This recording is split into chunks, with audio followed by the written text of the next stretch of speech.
প্রিয় শিক্ষার্থী বন্ধুরা, ম্যাথটিউব বইয়ের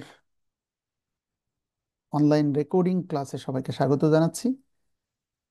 আজকে আমি তোমাদের সাথে অনুপাতের কোশ্চেন টাইপ 3 নিয়ে আলোচনা করব।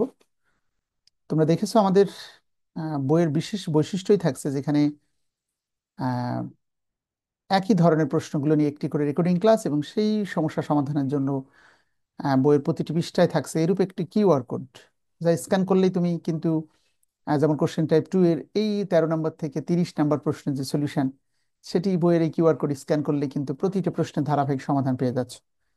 যাই হোক, আজকের কোশ্চেন টাইপ 3 নিয়ে সরাসরি আমি কথা বলতে যাচ্ছি। খুব সহজ একটি বিষয়। কোন একটি সংখ্যাকে নির্দিষ্ট অনুপাতে হ্রাস বা বৃদ্ধি করলে নতুন সংখ্যা কত হবে? এমন প্রশ্ন আমরা দেখলাম 4টা প্রশ্ন বিগত বছরগুলোতে আসতে দেখা গেছে। এই 4টি অসংখ্যবার ঘুরে ফিরে এসেছে। কিন্তু নির্দিষ্ট একটি সংখ্যা আছে, সেটাকে নির্দিষ্ট অনুপাতে হ্রাস বা বৃদ্ধি করলে নতুন সংখ্যা কত হবে? উদাহরণস্বরূপ 31 নম্বর প্রশ্নে দেখো, 64 একটি সংখ্যা, সেটাকে যদি 7:8 অনুপাতে হ্রাস করলে নতুন সংখ্যা কত হবে? দেখো, অঙ্কটাতে হ্রাস করতে বলছে মানে কমাতে বলেছে, অর্থাৎ বর্তমান যে নতুন সংখ্যা সেটা হলো 7 অংশ। কমাতে বলেছে মানে ছোটটা বর্তমানে, আর আগে এটা ছিল বড় অংশ 8 অংশ। আবার 32 দেখো, 24কে 7:6 অনুপাতে বৃদ্ধি করলে নতুন সংখ্যা কত হবে? বৃদ্ধি করতে বলছে, তার মানে এখন বড় অংশটা এখন আর ছোটটা ছিল আগের অংশ। তাহলে কিভাবে অঙ্কগুলো করবে একটু দেখে নাও সবাই। কোশ্চেন নম্বর 31 আমি সূত্র লিখে রেখেছি, দেখো। প্রশ্ন করা হয়েছে 64কে 7:8 অনুপাতে হ্রাস করলে নতুন সংখ্যা কত হবে। তাহলে সূত্রটা এভাবে আমরা ক্যালকুলেশন করি। 31-এর সমাধান দেখো। প্রদত্ত সংখ্যা 64,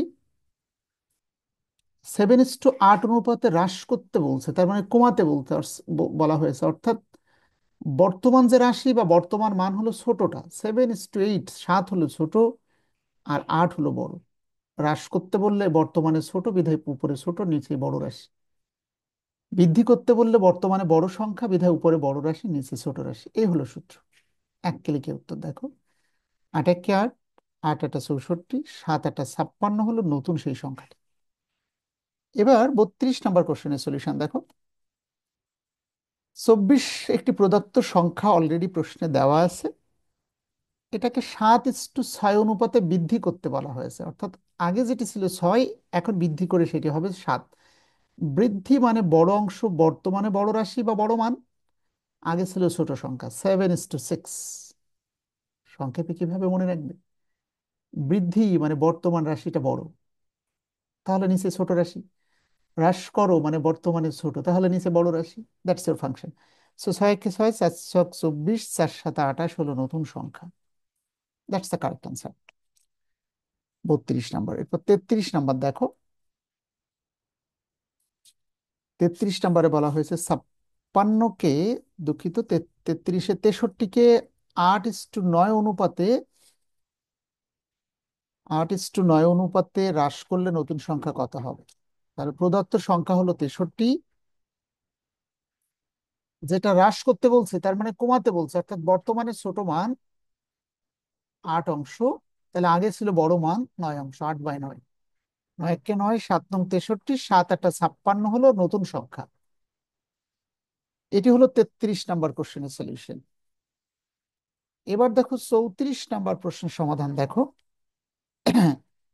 34ও বলা হয়েছে 56কে 8:7 অনুপাতে হ্রাস করতে হবে। 56 হলো প্রদত্ত সংখ্যা, হ্রাস করতে বলেছে মানে বর্তমানটা হবে 7 অংশ, ছোট অংশ, আগে ছিল বড় 8 অংশ।